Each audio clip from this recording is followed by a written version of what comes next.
Então vamos lá, né, meus caros amigos, meus caros estudantes, mais uma semana para nós. Nós vamos iniciar, até que enfim, né, o nosso último capítulo da Frente A, né, do nosso livro da Frente A, sobre o Renascimento. Então, a primeira aula é sobre História. Hoje nós vamos fazer História e vamos em Filosofia também. Mas nessa primeira parte de História, nós vamos pegar essa Frente A no capítulo 5 e vamos apresentar esta temática aqui, ó, o Renascimento. Lembrando para os senhores que, na aula anterior a esta, né, nós finalizamos o absolutismo. Dentro do absolutismo, nós vimos os elementos principais da construção desse absolutismo na Europa. Lembrando para vocês que esses elementos são bastante interessantes, inclusive com a concentração, a centralização do poder na mão do monarca absoluto. Então, evidentemente que era um contexto ligado principalmente ao novo período, ao período moderno. Então, nós vamos ter dinastias poderosas, dinastias fortes, as dinastias ibéricas ligadas ao ouro, né? Bragança, Habsburgo e etc. A dinastia francesa ligada ao mercantilismo, então o mercantilismo é importante, principalmente aqui na França, com a produção de produtos de luxo. E então nós temos os Bourbons, que são a família de destaque nesse período absolutista, e na Inglaterra, evidentemente, também o desenvolvimento do mercantilismo, principalmente através dos cercamentos, através da lã. Claro que é importante o Henrique VIII, mas a figura decisiva para este processo é Elizabeth I, da família dos Tudors. E lógico que depois os Tudors serão substituídos, porque Elizabeth não deixou filhos, pelos Stuarts. E o mercantilismo, então, é ligado ao absolutismo. E nós vimos também alguns teóricos para explicar este sistema, e esses teóricos, então, utilizam elementos racionais para o entendimento da época. Agora, o Renascimento, ele é um período muito difícil de se colocar historicamente, porque tem muita gente que coloca o Renascimento dentro do período medieval e outros colocam o Renascimento dentro do período moderno. Claro que aqui, pelo desenvolvimento dos capítulos e pela ideia do livro, né, o Renascimento vem como algo ligado ao período moderno. Mas tem que ficar bem claro para nós que o Renascimento ele inicia bem no período medieval. Então, o Renascimento ele data o seu começo da Baixa Idade Média. Então, ele vai ser colocado lá no século XII, no século XIII, do período ainda medieval. Ele vai conviver muito tempo no período medieval e, logicamente, que ele vai rasgar a Idade Moderna. Então, é isso que nós vamos trabalhar aqui, por favor, estes elementos principais aqui do movimento renascentista. Então, aqui eu já coloco para a gente algumas imagens para introduzir o nosso estudo, né? Para a gente possa entender como é que isso funciona. Evidentemente, nós temos a cidade renascentista por excelência. A cidade renascentista por excelência é esta aqui, ó, é a cidade de Florença. Aqui está a Firenze italiana, onde os italianos consideram que tudo começou. E esta fotografia é muito interessante para a gente, mas muito interessante mesmo, que retrata dois elementos aqui que eu gostaria de mostrar para vocês, que são muito importantes, né? Nós temos aqui o Duomo de Florença, uma igreja linda, maravilhosa, né? Ela toda cheia de detalhes do lado externo, não do lado interno não tem tantos assim. Aqui um outro elemento muito importante, né? Então nós temos aqui a igreja. Vejam que a igreja ainda está no centro de tudo. Então nós estamos ainda no contexto do mundo medieval. E além do mais, nós temos aqui, ó, este palácio muito bonito, Isso aqui é o palácio da família Médici, a família mais poderosa da região, né? Então, a família que manda nesta região da Itália. Aqui nós temos uma representação da nobreza. Então, os nobres com seu poder e etc. E, evidentemente, quando nós entrarmos mais um pouquinho para dentro, vai representar o absolutismo, vai representar a figura do rei e tudo quanto. E aqui escolhi essa cidade também, porque aqui bem do lado da igreja, né? No caso aqui não dá para ver, do outro lado da igreja tem um casarão muito grande, um casarão mais ou menos nesse estilo aqui, desta primeira que eu estou mostrando para vocês. Não é esse, ele está atrás da igreja, não dá para a gente ver. Mas é a casa, por exemplo, de Nicolau Maquiavel, né? Então, Nicolau Maquiavel, ele também é aqui deste período, e ele vai contribuir com a sua racionalidade. Então, isto é o grande elemento. Nós vamos ter aqui agora a humanidade voltada para um viés muito mais cultural, muito mais emotivo. Então, o Renascimento vai simbolizar uma modificação. O Renascimento é uma transformação de vários elementos, né? Uma transformação da mentalidade de todo homem europeu. E aqui, La Pietà, bem na entrada da Basílica Vaticana, vai mostrar muito bem para a gente. Você entra na Basílica do Vaticano, quando vocês forem lá, por favor, vocês lembrem de ver a La Pietà, justamente à direita. Você vai entrando, você deve dar uns 10 passos, você se dirige à direita da igreja, que é uma igreja muito grande, mas aqui à direita nós temos La Pietà. Aqui é uma obra maravilhosa do Michelangelo. E aqui mostra para a gente muitos elementos desse renascimento. Então, vamos ver alguns, por exemplo, né? Então, primeiramente, aqui nós temos uma representação de uma passagem bíblica. Olha para você ver. Então, muita gente desassocia o Renascimento dos elementos medievais e etc. Não, a gente não pode fazer isso. Olha para você ver, aqui é uma representação das dores de Jesus depois da cruz, colocado no braço da mãe. Então, a inspiração é uma inspiração ainda de nível religioso.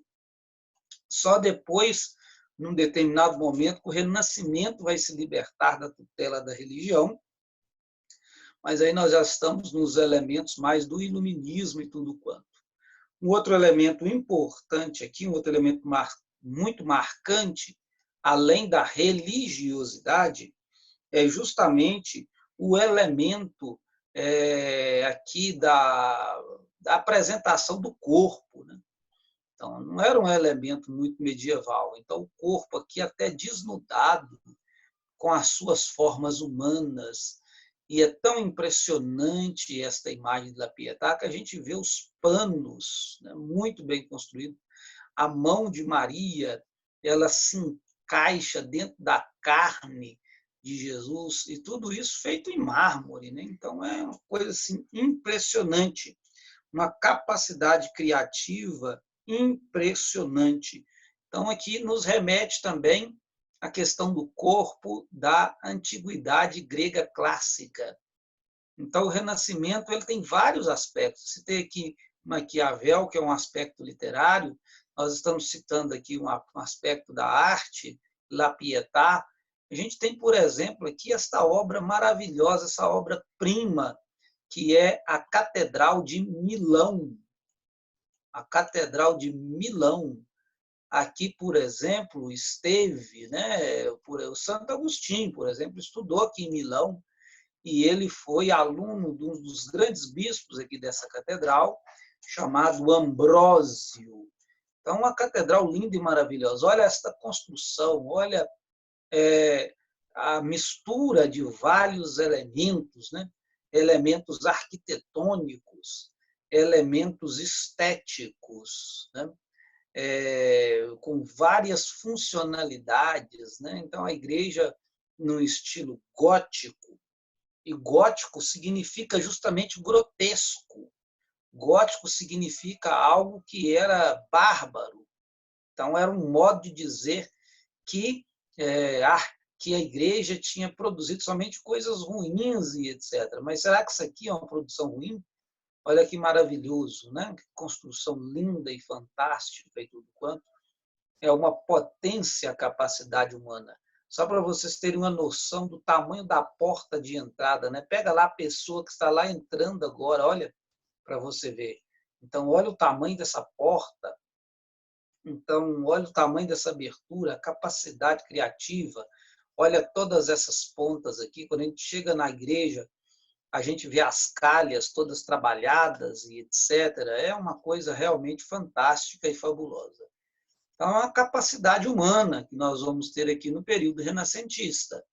Isto é muito importante do ponto de vista histórico, que nos vai indicar muitos elementos para a continuidade do processo, onde nós vamos vendo cada vez mais o homem se tornando o centro de todos os elementos. O homem vai se tornando o centro da história.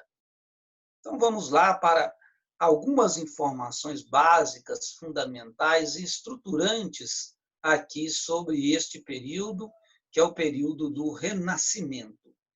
Então, vamos ver, então. Então, o Renascimento, então, como eu já falei para vocês, engloba todas essas transformações na mentalidade do mundo europeu. Então, ela valoriza a atividade humana, a atividade da racionalidade humana. E esta atividade humana, ela vai se desdobrar numa quantidade muito interessante de vieses.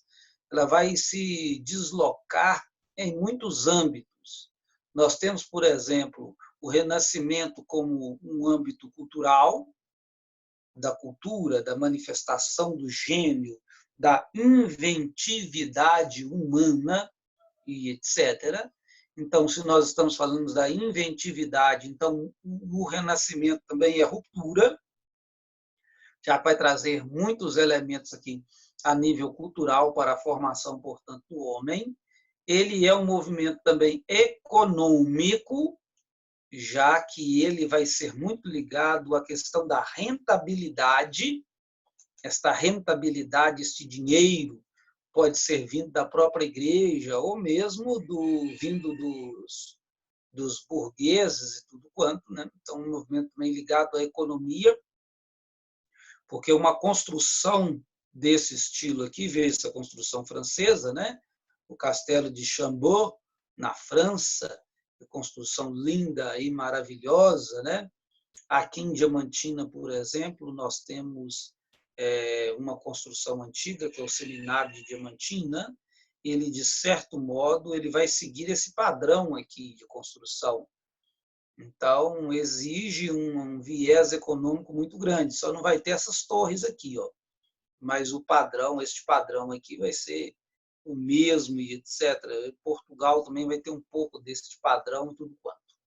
Então, nós vamos ter aqui uma economia, tem que ter dinheiro, tem que ter possibilidade econômica para se fazer, e, evidentemente, ele vai entrar também na política, que é o modo de fazer a gestão.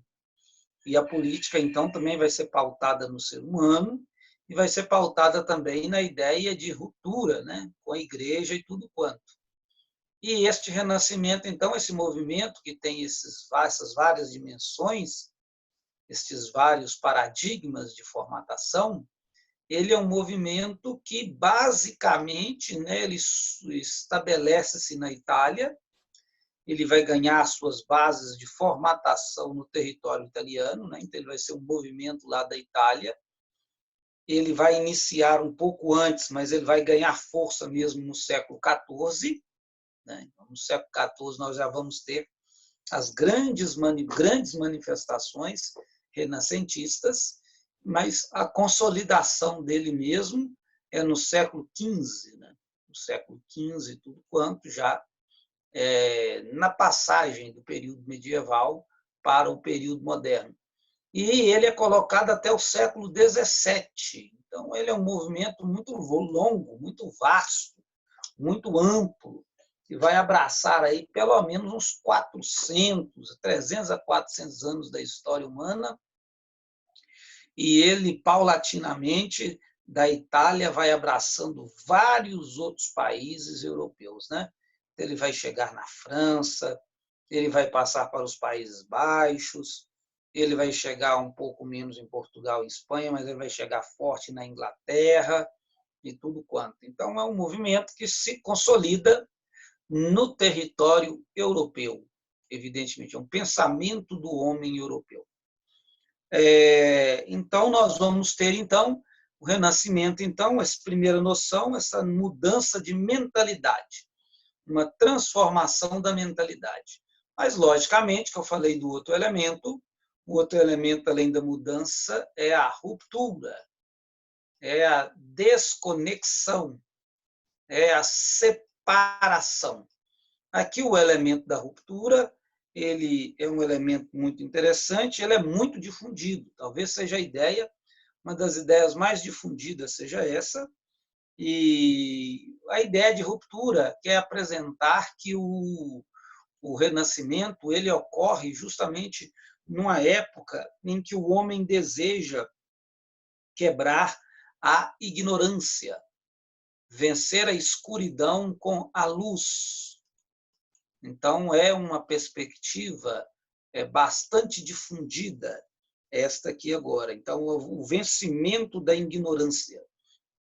Então, quem é favorável à dimensão da ruptura estabelece principalmente que a religião, o cristianismo, o catolicismo, né, que é muito forte, seria associado à ideia de uma ideia negativa, seria associada à ideia de atraso, ou, se você preferir, além do termo atraso, seria um período de irracionalidade. Então, o período anterior ao período do Renascimento seria um período de atraso, né? E agora nós vamos ter um período melhor, que é um período onde o homem reconstrói, se refaz, um período onde as pessoas acreditam na glória da humanidade, no resplendor humano.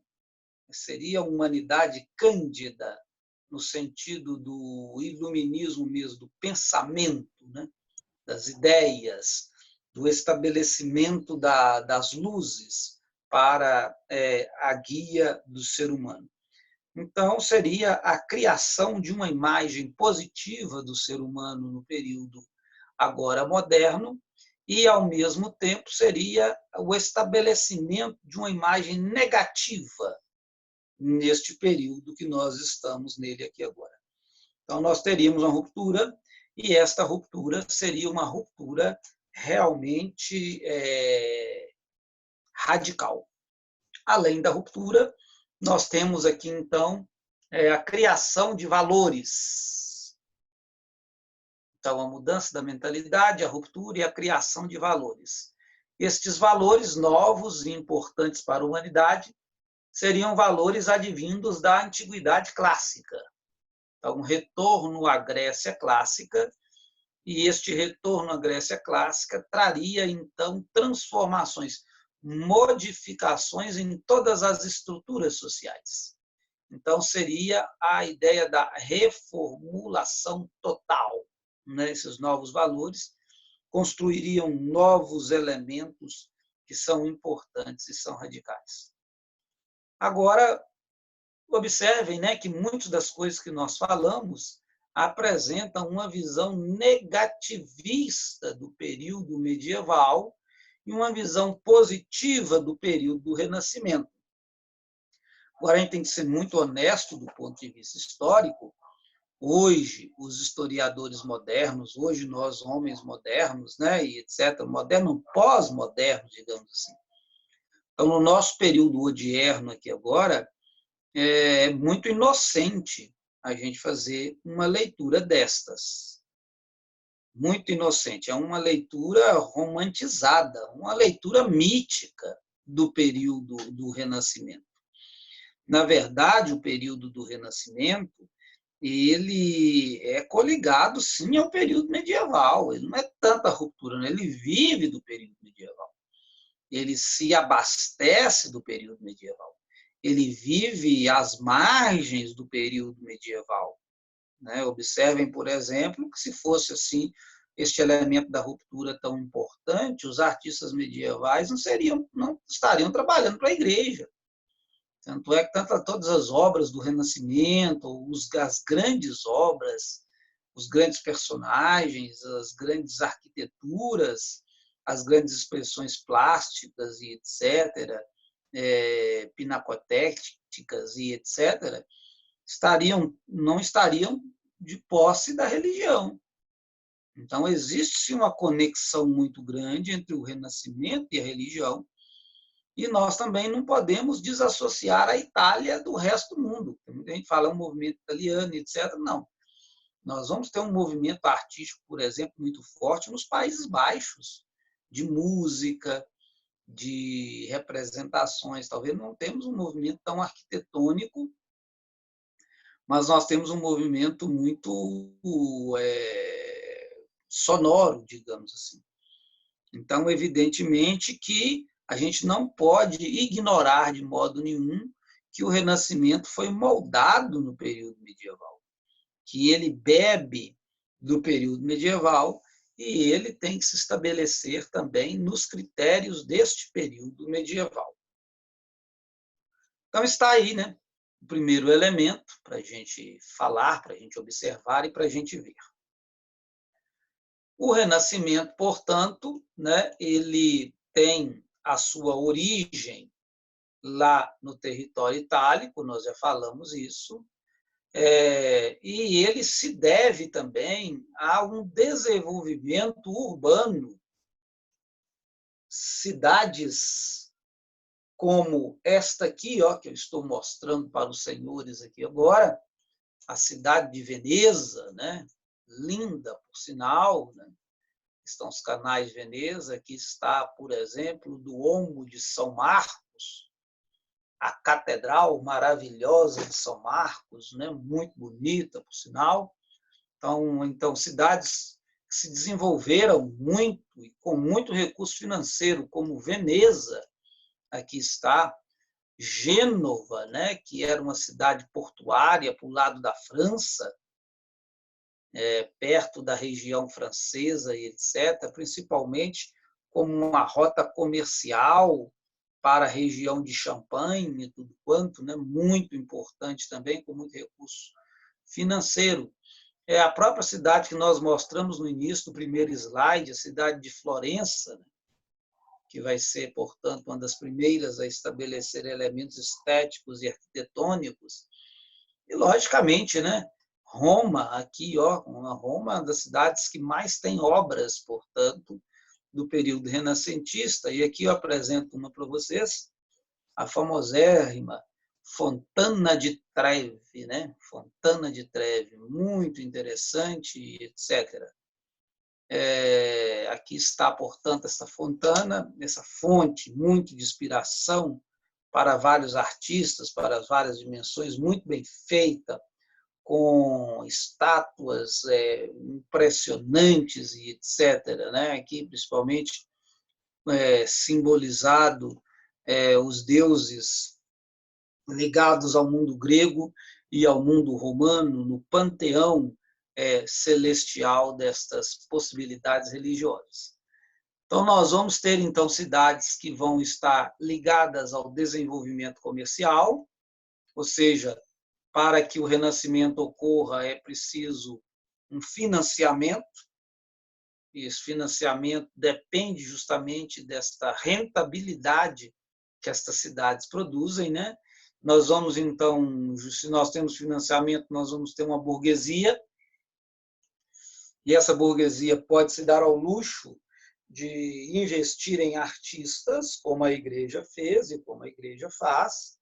Aí essa rica burguesia ela é mercantilizada, ela tem os lucros advindos das regiões ligadas ao comércio e tudo quanto, e evidentemente que tem um papel aqui não só estético, mas um papel social muito grande, o Renascimento, que é o processo de afirmação social. O sujeito que tem uma casa afrescada, o sujeito que tem as obras dentro da sua residência e etc., é um sujeito, então, que se compara a príncipes e papas, né? Ele tem casarões, edifícios muito bem construídos, edificados, e com os mesmos padrões de requinte. Então, a burguesia aqui, de certo modo, utiliza o seu dinheiro para imitar a vida, portanto, dos príncipes, dos monarcas e etc., para dizer que são tão importantes quantos, né? Para dizer que eles também têm recursos financeiros quantos e etc. Ok, meu caro estudante? Então, isso aí, né? São esses elementos assim que são muito importantes e etc. Então, lembro para vocês que o Renascimento ele vai se expandir. Ele vai se expandir além das fronteiras do mundo italiano, né? E alguns elementos são muito importantes para a expansão do Renascimento. Eu vou citar um aqui, por exemplo, quando nós temos a invenção da prensa, ou da imprensa, por Gutenberg, no século XV, né? Então, olha para você ver, nós vamos ter livros impressos, então vamos ter a arte no papel, várias pessoas terão acesso, muitas pessoas irão conhecer. Então, nós vamos ter agora uma cultura escrita que vai chegar a muitos indivíduos, que vai chegar a muitas pessoas e etc. Nós vamos ter aí, então, transformações sociais que serão muito importantes. Agora, se a gente pega o nosso material, o nosso livro aí, na página 48, né? A partir da página 48, nós vamos observar, nós vamos ver os principais elementos que caracterizam este período do Renascimento. Aí nós vamos ter as características fundamentais para que a gente possa definir o Renascimento. Então, o livro colocou uma série de elementos e eu vou tentar seguir justamente o que o nosso material da rede coloca, vamos tentar seguir, e eu vou apresentar aqui, portanto, algumas imagens para que a gente possa ver a grandiosidade deste período renascentista. Então, vamos na primeira característica, né? A primeira característica do período do Renascimento é justamente aqui, ó, o humanismo. A palavra já diz tudo, né? Humano, que diz respeito ao homem, que coloca o homem no centro de todas as coisas, né? A frase de Protágoras, o homem é a medida de todas as coisas, o homem mede tudo. Então, nós vamos ter aqui vários elementos que vão retratar este humanismo. Humanismo que tem, por exemplo, autores renascentistas importantes, como Petrarca, como Boccaccio, né? Então, nós vamos ter aqui os elementos que vão ressaltar atitudes, atividades humanas. Então, humanismo significa aqui também uma possibilidade de construção fora do teocentrismo, ligado ao homem. Então, aqui nós vamos ter alguns elementos importantes. Aqui, por exemplo, uma representação do homem vitruviano. Aqui está ele aqui. Então, serviu, por exemplo, de base para vários estudos anatômicos da medicina, várias transformações no mundo e etc. Então, nós vamos ter aqui o humanismo, então, apresentando as formas humanas, a musculatura, o corpo humano que é valorizado, a saúde, o bem-estar, elementos ligados, portanto, uma construção saudável do indivíduo e tudo quanto. E, evidentemente, né, que o humanismo ele apresenta, portanto, a questão fundamental do ser humano, que é a racionalidade. Então, não são só as formas humanas e etc., mas também a razão. Aqui nós temos o pensador, mostrando o homem nesta atitude silencial e dialogal para obter conhecimento, para entender mais os elementos. Então, nós temos aqui as formas humanas, nós temos aqui, portanto, a racionalidade humana.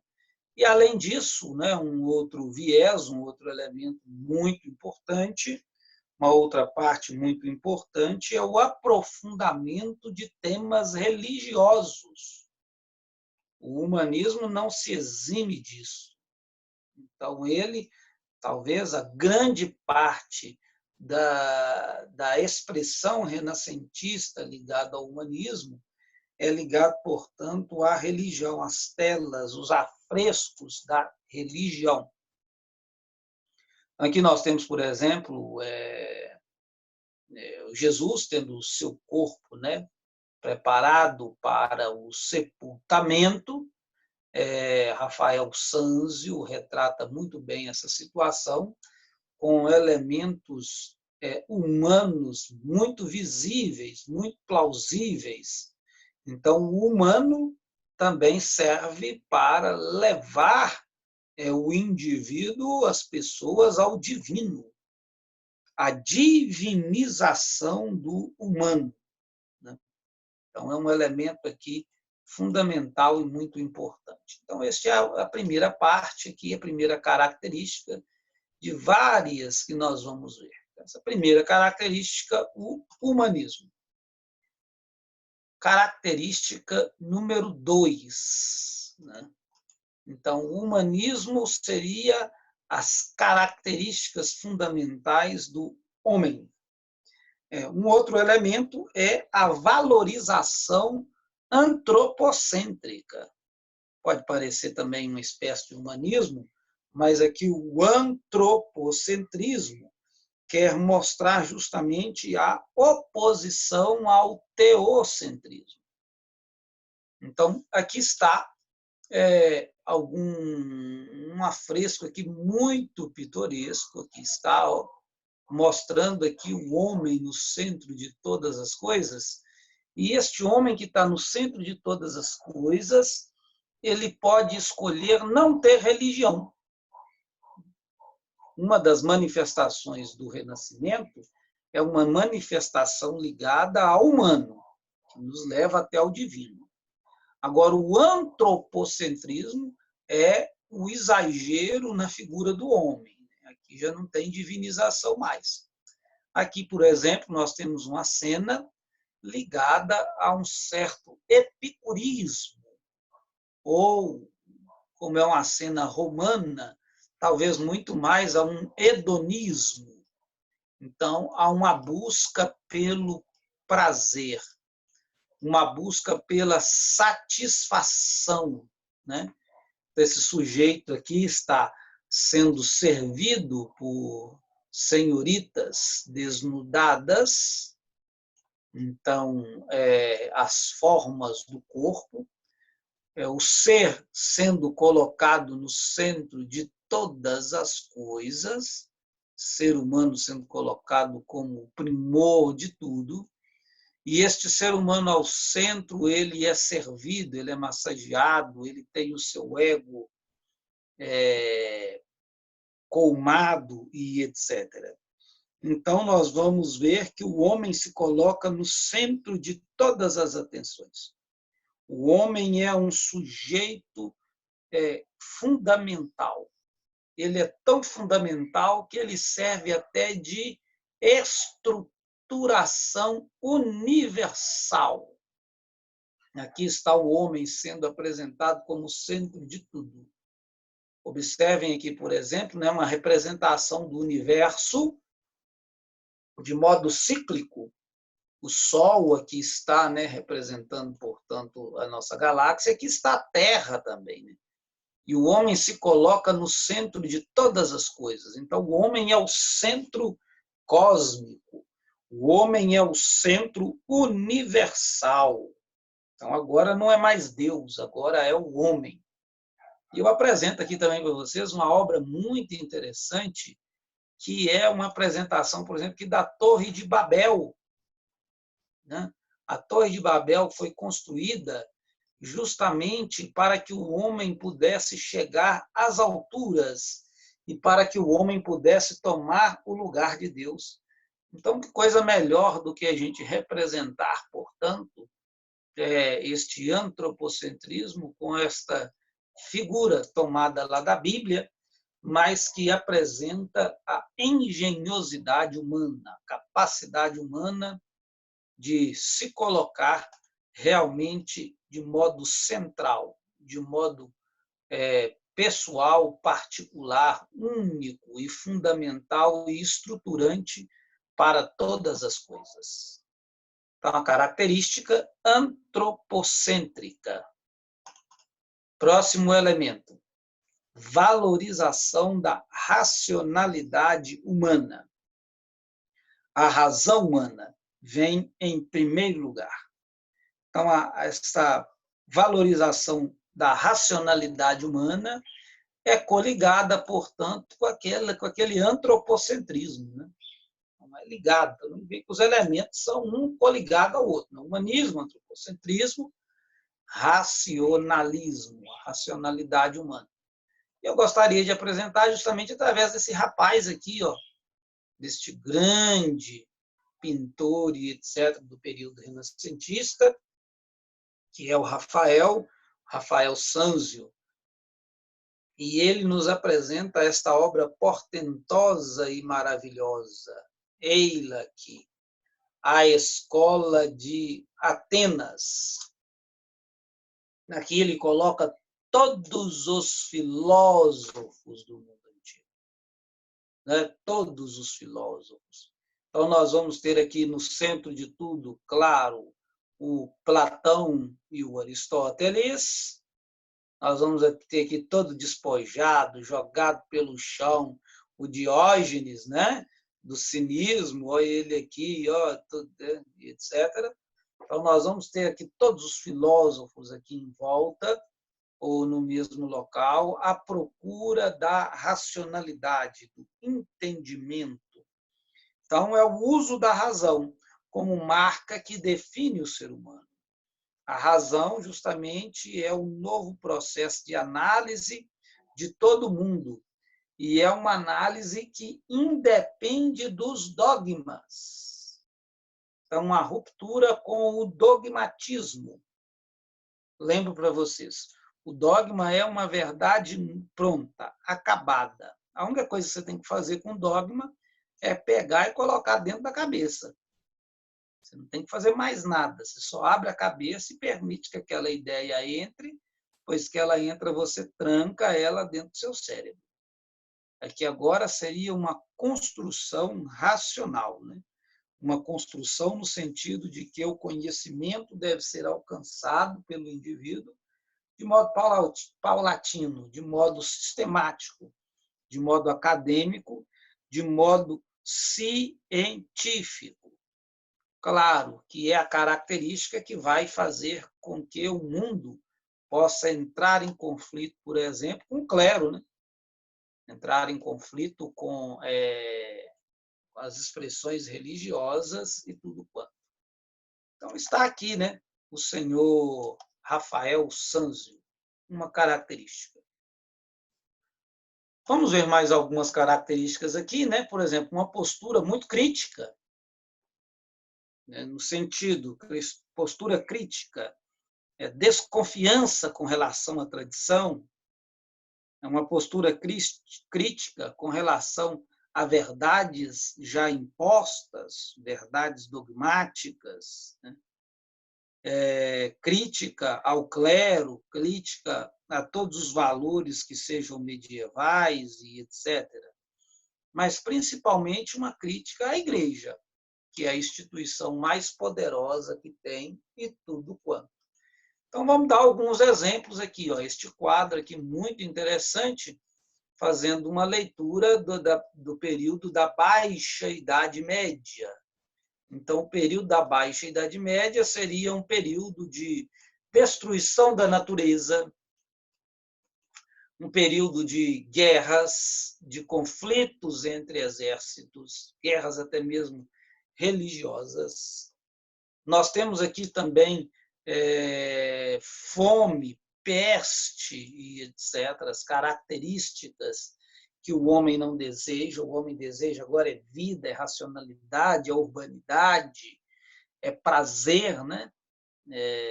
O bem alimentar, estético, e por aí vai.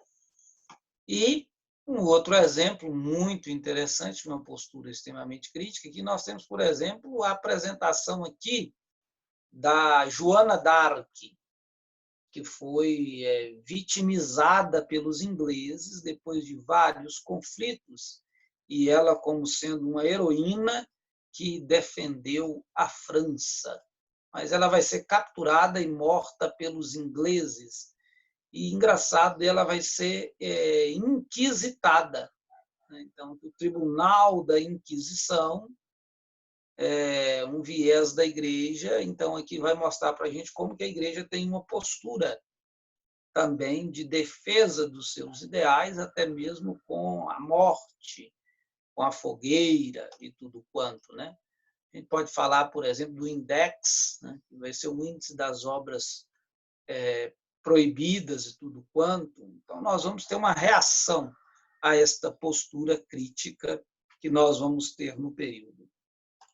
Outra característica está aqui, o individualismo. O individualismo. A postura do homem renascentista é oposta à postura medieval. O mundo medieval ele era coletivo. Tudo era de todos, né? É bom que a gente vá estudando outros autores. A gente viu, por exemplo, um sociólogo chamado Émile Durkheim, e Durkheim apresenta o mundo medieval como o mundo de uma solidariedade mecânica. O coletivo é colocado em cima de todas as coisas, né?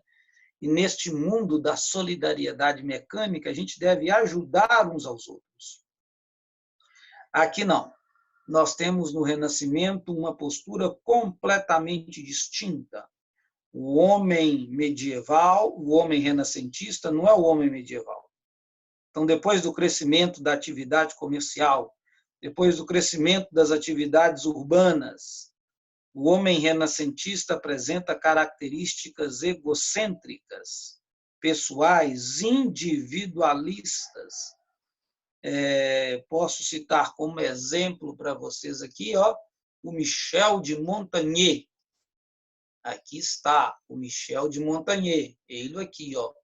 Ele com, por exemplo, a sua obra Ensaios, onde de um modo bastante pessoal, intimista, individual, ele apresenta várias visões sobre muitas coisas, etc. E para mim mostrar para vocês o valor desse individualismo, desse homem pessoal, etc., nós temos aqui, por exemplo, a pintura da Mona Lisa. Né? E está o sorriso, o fantástico sorriso da Mona Lisa. A gente não sabe se é um sorriso ou se é uma melancolia, né? Não sei. Veja aí, faça a sua interpretação pessoal e etc. Isso intriga a humanidade há muito tempo. Mas ela é uma figura aqui solitária. Ela está aqui no centro da tela. Ela está no centro da natureza. Então, esse indivíduo que executa, portanto, as obras da arte, que executa o seu intento, que executa a sua capacidade racional e que vive consigo mesmo, né? Que tem o direito de sair de dentro da coletividade e levar a vida que deseja. Outro elemento para a gente ir concluindo, né? Depois do individualismo, o naturalismo. Então, observe que nós já vimos muitas coisas, né? Vimos humanismo, antropocentrismo, racionalismo, a postura crítica, agora vimos o individualismo. Então, esse aqui é o sexto elemento, a sexta característica, a questão da natureza, o retorno à natureza. Nós vamos chamar de naturalismo. Valorização da natureza, o estudo da natureza e a sintonia com a natureza. Então, aqui você vai ver vários elementos aqui muito importantes que vão citar esta presença do homem em meio às coisas naturais. Tá bem? Lembrando que a natureza para o homem medieval ela é perigosa. A natureza para o homem medieval era destruidora, era incontrolável. A natureza coloca medo no homem medieval. Para o renascentista, a natureza não apresenta medo nenhum, muito pelo contrário, a natureza precisa ser investigada, a natureza precisa ser entendida, a natureza precisa ser domada. Então, a capacidade humana vai domar a natureza. Então, claro que isso ocorre por meio da observação, observar os elementos da natureza, etc., para que, através da observação, os nossos sentidos sejam aguçados, para que esses sentidos aguçados nos levem ao conhecimento científico, portanto, ao espírito crítico do ser humano. Tá bem? Então, e claro, a preocupação com relação aos elementos da natureza, já surge a ideia da defesa dos elementos da natureza. Então, vamos colocar aqui alguns quadros importantes do Renascimento ligados à natureza. Aqui você tem, por exemplo, lá um retorno, à Sagrada Escritura, ao Adão e à Eva. Um quadro muito interessante, aqui de uma postura bastante naturalista dos dois, em meio à natureza, com os corpos desnudados e tudo quanto. Um outro exemplo de naturalismo, os enamorados no jardim, que vão ao jardim acertados pelo Cupido, pelo esta entidade do amor, para poderem se deleitar com os prazeres humanos e etc. E um outro exemplo de naturalismo, até que uma relação de Jesus com a Maria Madalena. Aqui nós temos, portanto, a natureza e etc., e as formas humanas utilizadas para mostrar uma cena retratada na Sagrada Escritura e etc., para fazer o homem pensar e imaginar coisas assim ligadas aos elementos naturais, aos elementos da natureza. Próxima característica, retomada de valores clássicos. A gente pode falar a crença na capacidade do ser humano, o homem que tem a capacidade de se dedicar a muitas coisas e etc. Aqui você tem, por exemplo, aqui elementos ligados aos corpos, dessacralização do corpo. Aqui nós temos, inclusive, corpos sendo roubados, para que os estudantes possam fazer análise neles, possam cortá-los e etc., entendê-los para o lado de dentro, ver como o homem funciona. O corpo era sagrado, era intocável. Tocar num corpo significava um pecado mortal. Abrir um corpo, então, impossível. Vai que você abre o corpo e encontra a alma lá dentro. E a alma é um elemento divino e tudo quanto. Então, o corpo é sagrado, o corpo é intocável. Intocável. Mas aqui não, aqui nós vamos ter justamente o movimento contrário. Então, vai voltar lá na Grécia clássica, valores ligados ao mundo grego clássico. Dá para você ver aqui a Catedral do Homo de Orvieto. Ô, cidadezinha simpática. Essa eu tenho saudade. Se Deus quiser, um dia eu volto lá. Olha para você ver, muito simpática, é uma das umas catedrais mais afrescadas do ponto de vista externo. Ela é feita, aqui a resolução não está muito boa, podia ter encontrado uma foto melhor. Ela é toda feita de pedra verde, os detalhes são em pedra verde, ela é toda construída em mármore branco e detalhes verdes. Então é maravilhosa, etc. É uma cidade que tem um vinho muito gostoso e tudo quanto. Então aqui os valores da antiguidade, é para você ver a forma da construção, a altura, as colunas e tudo quanto. Então, valores que foram encontrados lá no mundo grego, no mundo grego. Então, nós temos aqui, além disso, o hedonismo. Eu pulei aqui o hedonismo, cadê? Aqui está o hedonismo. A gente estava no universalismo, na retomada dos valores clássicos, desculpa, aqui estão os valores clássicos, eu apresentei. O universalismo, a representação cósmica universal, mas um universalismo, lembrando que o homem está no centro de todas as coisas, vendo o homem aqui no centro de tudo, a postura renascentista de colocar o homem no centro de todos os elementos, bem, então, centro do universo, e o hedonismo, que é justamente a busca pelo prazer até muitas vezes exagerado. Tá bem? Aqui nós temos algumas cenas que apresentam isso aqui, né? Um casal, dois casais aqui, namorados e etc., que vão se dedicar aos prazeres do corpo. Que por exemplo, nós temos até Afrodite aqui, né? A deusa da beleza e do amor e tudo quanto. Então, o hedonismo, então, é buscar no mundo temporal satisfação sensitiva. Comer, beber, dormir, reproduzir. Né? É a preocupação humana de aproveitar a vida e os deleites que a vida tem, gozar a vida, digamos assim. Uma outra característica que, para a gente finalizar a aula de hoje, é o mecenato. O mecenato justamente é um acordo entre o clero ou entre o burguês e o artista. O artista precisa de sobreviver. Então, o artista precisa de dinheiro. Então, vai ser o modo que ele vai trabalhar para o outro, né? Como é que ele vai receber o dinheiro. Então, eles vão ser financiados por outros. A perfeição. E com a perfeição nós finalizamos. Perfeição artística.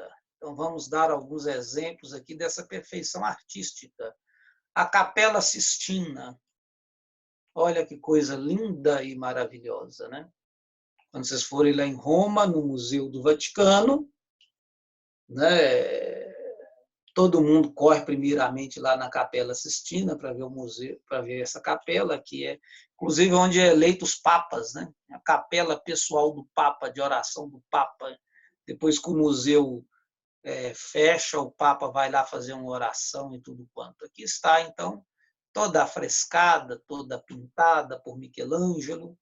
Aqui você tem, por exemplo, a Pietà, você tem o Davi, né, exaltação das formas humanas, é perfeito. Se você encontrar essas obras, você vê essas obras aqui, você não vai localizar defeitos, você vai só ver como que a arte é impressionante, como que a arte é maravilhosa. Então, meu caro estudante, nós vamos finalizar aqui a parte de história. Então, vejamos que foi uma aula muito mais visual, né, com elementos que os senhores já têm, que os senhores já conhecem, tudo quanto. Então, nós vamos fechando aqui. Na semana que vem, a gente vai fechar estes elementos da história. Tá bem? Então, eu vou concluindo aqui a parte de história. E agora eu vou fazer uma passagem para outro elemento, né? Para outra parte, para outra dimensão da nossa aula. Então, nós vamos agora começar o helenismo. Aqui está, helenismo. Lembrando para os senhores, então, que é filosofia, então, em filosofia, nós vamos, então, filosofia helênica, está aí o helenismo, nós vamos para o capítulo 4 de filosofia, estamos bem adiantados, ainda bem em filosofia, né? Vimos na aula anterior a esta o filósofo Aristóteles, analisamos Aristóteles de duas perspectivas, lembrando para vocês. Então, dentro de filosofia, vimos Aristóteles com sua lógica, ou seja, sua lógica é a explicação dos elementos do mundo, explicando como que o mundo realmente é e tudo quanto. Então, a explicação lógica aristotélica. E, além da lógica, nós tínhamos a ética, que é o sistema de comportamento. Lembro para vocês que Aristóteles vai ser o grande inspirador aqui deste próximo período. Nós estamos falando do período do helenismo. Então, nós vamos deixar a Grécia clássica. E, na verdade, nós começamos aqui agora com o helenismo a deixar a Grécia, em todos os sentidos. Nós vamos ter aqui o helenismo como os conhecimentos estruturantes e estruturais a partir do século III a.C. Se a gente tiver que citar, assim, tiver que colocar um período de tempo, se a gente tiver que desenhar um período de tempo para o helenismo, se a gente tiver que expressar o helenismo, por exemplo, em datas, então nós podemos levar em consideração o século III antes de Cristo, né, com todas essas manifestações filosóficas, ou até o século III depois de Cristo. Então, lembrando que o helenismo, então, ele começa dentro da Grécia e ele termina lá em Roma. Então, é um caminho do mundo greco ao mundo romano, caminho do mundo grego ao mundo de Roma e tudo quanto. Então, aí está o helenismo. O helenismo é, então, a cultura grega. Aqui, por exemplo, nós temos a deusa da sabedoria, a senhorita Pala Atenas, e esta sabedoria é direcionada ao mundo inteiro. Essa sabedoria deve ser levada para todas as nações, para todos os povos do mundo. Então, um direcionamento para todas as realidades do mundo. Então, aqui está, né? Este desenvolvimento para o mundo e etc. Com relação ao helenismo, do ponto de vista histórico, né? Lembrando que o helenismo está no nosso livro a partir da página 60. A partir da página 60. O grande personagem que vai difundir o helenismo, que vai levar a cultura helênica para vários e vários povos, é o Alexandre. Alexandre o Grande. Aqui está, né? Uma figura de Alexandre, aqui, ó, bem bonito, bem simpático, em cima do seu cavalo, chamado Bucéfalo, para a conquista aqui dos pauravos, por exemplo, coisas que nós já falamos em história, e não precisamos retomar tudo aqui agora. Mas aqui está, por exemplo, o Alexandre enquanto estudante. Tá vendo? Então, antes dele ganhar o mundo inteiro, ele teve que estudar. Está vendo como é que são as coisas, meu caro estudante? Você também, antes de você ganhar o mundo inteiro, né? Você tem que parar na frente do professor. E quem que é o professor de Alexandre o Grande? O professor é Aristóteles.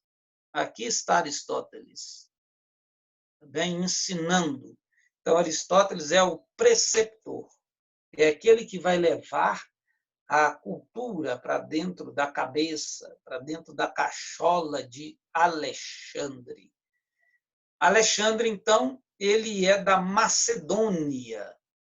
Ele é um macedônico. Então, o grande personagem aqui agora não é um personagem da Grécia, de Atenas.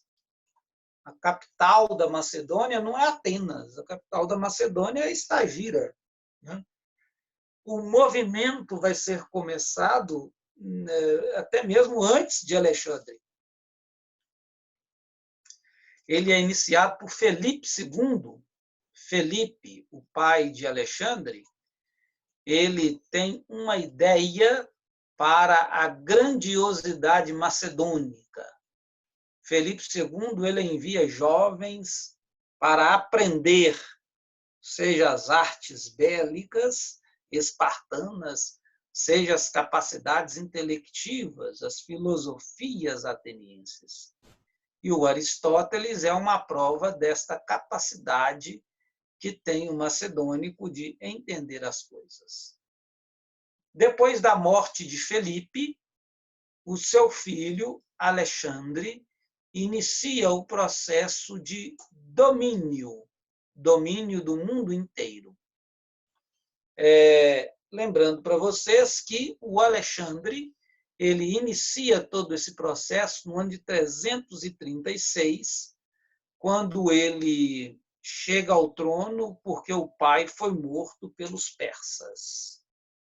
Em 338, nós já temos a conquista do território grego, e justamente a partir daí começa o desenvolvimento de uma nova realidade. Então, os macedônicos conquistam a Grécia, conquistam Atenas, estabelecem acordos com os espartanos e vão em direção aos persas e tudo quanto. Tem uma frase aqui de Alexandre para nos iluminar. Veja esta frase aqui, ó. Meu pai me deu este corpo. Está vendo? Corpo. Corpo é perecível. Corpo é material. Corpo é efêmero. Mas meu mestre me deu uma vida que é imortal. A imortalidade aqui é a questão da alma. Está vendo? Então, observem que como a filosofia vai inspirar o Alexandre. Claro que aqui foi o Aristóteles que ensinou para ele. O homem é composto de dois elementos, corpo e alma, e ele vai apresentar, colocar esses elementos dualísticos dentro da própria existência, dentro da própria vida. Então, o homem tem corpo e o homem tem alma. Aí está a frase de Alexandre. Meu pai me deu este corpo que é efêmero, mas meu mestre me deu uma vida que é imortal. E com esta ideia na cabeça, ele partia para cima dos inimigos, ele ia na frente de batalha, ele não tinha medo de morrer, mas ele era o desbravador, ele era o conquistador. E cada região que ele conquistava, ele levava consigo a cultura grega, ele levava a língua, ele levava a filosofia para apresentar a outras nações e outros povos. Por que Alexandre conseguiu tantas coisas? Por que Alexandre se tornou tão importante e etc. Então, vamos ver alguns elementos aqui. Aqui está Alexandre no seu cavalo, o bucéfalo, né, indo para as batalhas. Esse cavalo morreu na Índia, né? Então, em homenagem ao cavalo, ele até criou uma cidade chamada Bucéfala, na Ásia Menor, para homenagear o cavalo e tudo. Mas o sucesso dele está depois da vitória em cima de Dário III, que era persa, e ele venceu por causa das falanges, as temíveis falanges. Ele vai adaptar o estilo de luta espartana. Ele vai criar um estilo próprio para o domínio do mundo. E quando Alexandre domina uma cidade, Alexandre apresenta para eles a seguinte possibilidade: ou eles mudam para a cultura grega, ou eles aceitam escolas, ou eles aceitam, além das escolas, as filosofias, a língua vinda da Grécia, ou eles iam ter o destino de todos os outros povos. E, evidentemente, que eles vão aceitar a proposta de Alexandre. Alexandre, então, vai embelezar as cidades, Alexandre vai criar piscinas, banheiros coletivos, Alexandre vai criar escolas para unificar a cultura grega, para levar a cultura grega, então, a todos os indivíduos, a todos os povos humanos e tudo quanto.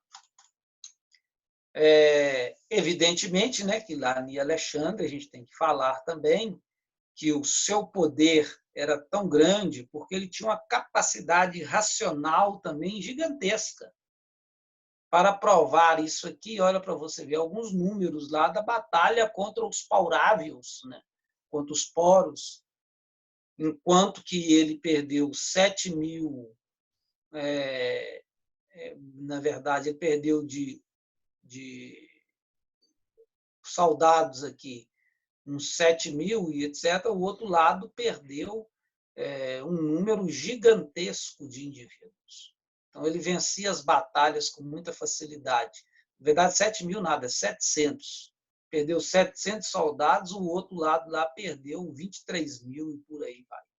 Então, era a capacidade bélica e racional da superioridade, portanto, apresentada por Alexandre.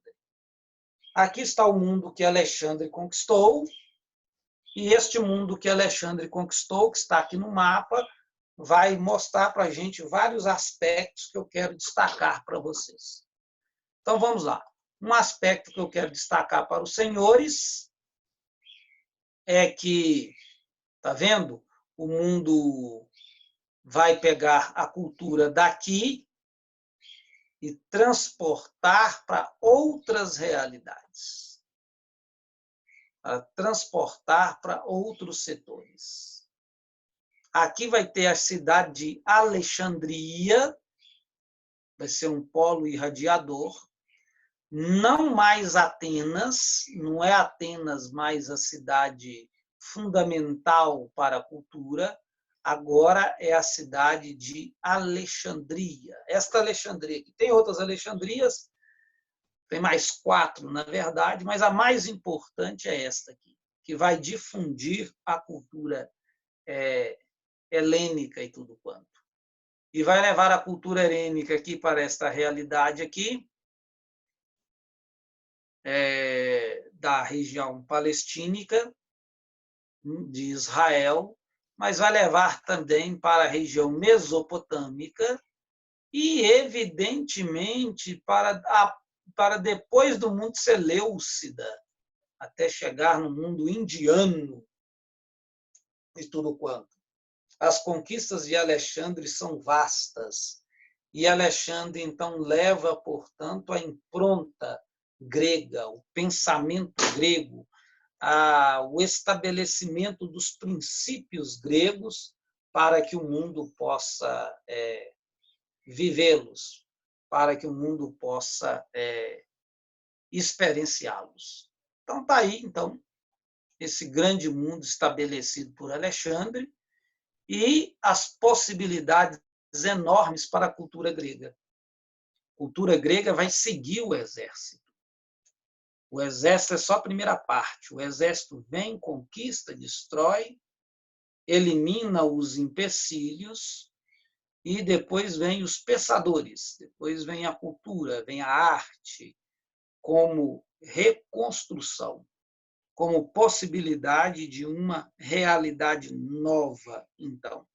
Então, é a cultura que vai caminhar com o exército, é a cultura que vai caminhar com o soldado, e é a cultura que vai estabelecer os elementos fundamentais da construção da nova realidade humana, que é pautada no mundo grego.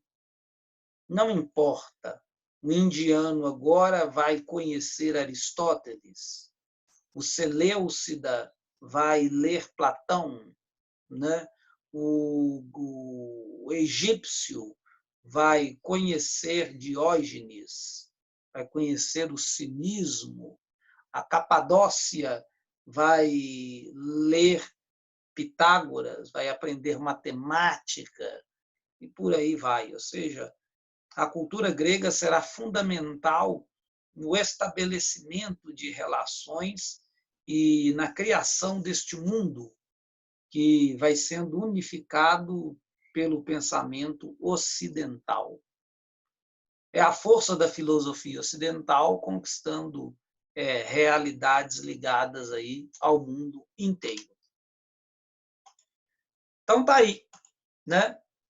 Agora, depois que nós vimos os elementos ligados ao desenvolvimento bélico, as conquistas militares, né, que são fundamentais e são importantes, nós vamos ver agora o estabelecimento da cultura. Então, a cultura helênica, que vai ser a cultura helenística. Então, já falamos dessas conquistas de Alexandre, já vimos no slide anterior o tamanho do mundo que ele faz. Então, este mundo então tem a possibilidade de receber e de absorver esta cultura grega. Eu acho muito interessante a força da cultura grega, por exemplo, se você pega a religião de Roma. Roma vai chegar logo após a queda de Alexandre. A religião romana depende dos elementos da Grécia. Ela é feita através dos elementos gregos. Os deuses romanos nada mais são do que os deuses gregos com nomes diferentes. Você pega o deus e o transforma com um outro nome, e etc. Você pega lá Ares, o deus da guerra, agora vai ser Marte. Você pega lá Poseidon, deus das águas, agora vai se chamar Netuno. Mas é o mesmo deus, a mesma realidade. Então, é a força da cultura helênica. Como que o helenismo, então, vai iluminar as consciências? Como que o iluminismo vai trazer... o helenismo vai trazer, assim, estes elementos filosóficos e de conteúdo para dentro da cabeça dos indivíduos. Vamos lá, então. Cultura helênica. Evidentemente, deixa eu apresentar aqui para vocês a cidade de Alexandria, que nós já apresentamos no mapa anteriormente, né? Aqui está, então, a cidade que vai receber os livros, que vai receber as ideias e tudo quanto. E aqui eu tenho que dizer para os senhores algo assim muito importante, né? Então, olha para você ver, o grande nome que vai levar a cultura helênica, a cultura grega, o grande nome é justamente o Aristóteles, porque o Aristóteles é o professor de Alexandre. Então, Alexandre quer todo mundo como ele. E o pensamento de Alexandre era igual ao de Aristóteles. Então, os dois tinham o entendimento sobre a lógica. Entender as regras de funcionamento do mundo. Entender, por exemplo, de biologia, de astronomia, de mecânica. Então, este entendimento lógico, essa interpretação sobre a lógica como que a lógica é fundamental para construir o mundo e a relação, são todos ainda aristotélicos. Então, não vamos ter pessoas que vão conseguir ir além de Aristóteles. Então, a lógica é a interpretação do mundo, o entendimento da realidade e a explicação da realidade é uma explicação ainda dentro da lógica aristotélica. Agora, o segundo elemento de Aristóteles é a ética. A ética de Aristóteles é a ética da justa medida. É você comportar-se de modo temperado.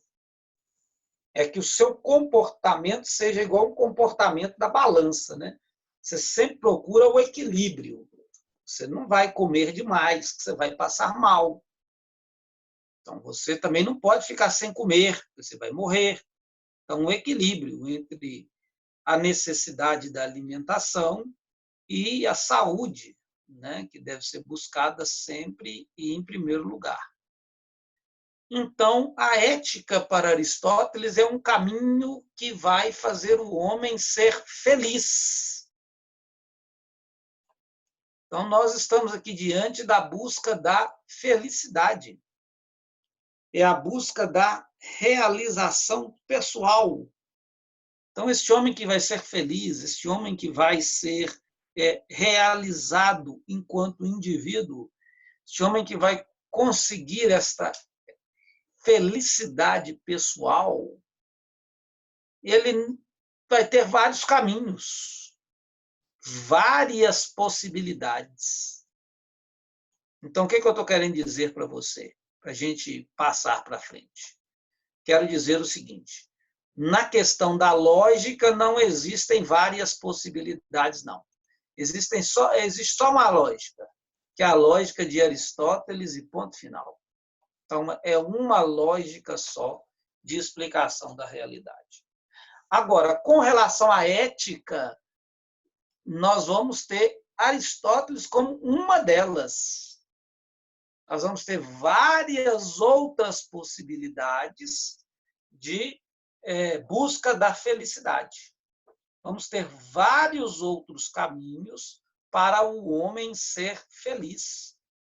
Várias outras possibilidades para o homem se realizar enquanto pessoa, enquanto indivíduo. Então, um caminho diferente, não um caminho único. A lógica era única. Aristóteles dizia: a Terra está no centro do universo. Ninguém conseguia provar que Aristóteles estava errado. E ponto final. Então, Aristóteles era indiscutível. Agora, na questão comportamental, existem várias outras maneiras de ser feliz. Não é só o controle, não é só a temperança. Tem gente que é feliz descontrolado. Tem gente que é feliz bebendo demais. Tem gente que é feliz não se comprometendo com regras sociais. Tem gente que é feliz abandonando a legislação. Tem gente que é feliz quando ele questiona o outro. Tem gente que é feliz quando ele é o dono da verdade, ninguém mais pode com ele e tudo quanto. Então, nós vamos transformar estas várias possibilidades de felicidade em correntes filosóficas. Então, vamos ver quais são as correntes filosóficas do helenismo a partir de agora e tudo quanto. Aqui estão as correntes que nós iremos trabalhar. Então, vamos mais uma vez, né, dizer o seguinte: nós vamos trabalhar agora as filosofias do período helenístico. As filosofias. As filosofias do mundo helenístico não querem explicar como que o mundo é. Mas as filosofias helenísticas, que são essas todas aqui, as filosofias helenísticas querem mostrar como que o homem chega à felicidade. Como que o homem chega à sua realização plena. Então, como que o homem vai ser feliz? Como é que o homem vai chegar aos elementos do bem-estar? Como é que ele vai se conectar ao bem-estar e etc. Está vendo? Então, esses elementos ligados a essa busca da felicidade são as filosofias do helenismo. Então, as filosofias do helenismo então, são filosofias conhecidas como filosofias éticas, filosofias comportamentais, que vão dar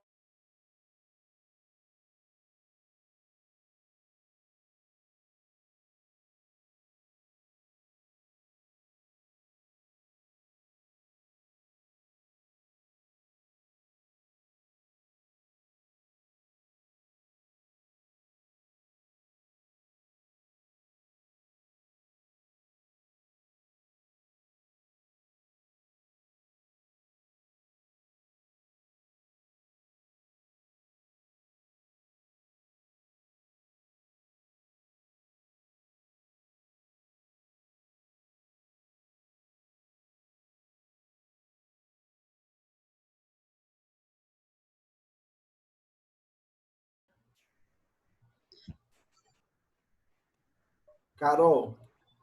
Pai, caiu? Caiu. Carol. Carol. Oi, Encerra a aula aí, fazendo favor, que eu vou criar um novo link aqui. pode deixar.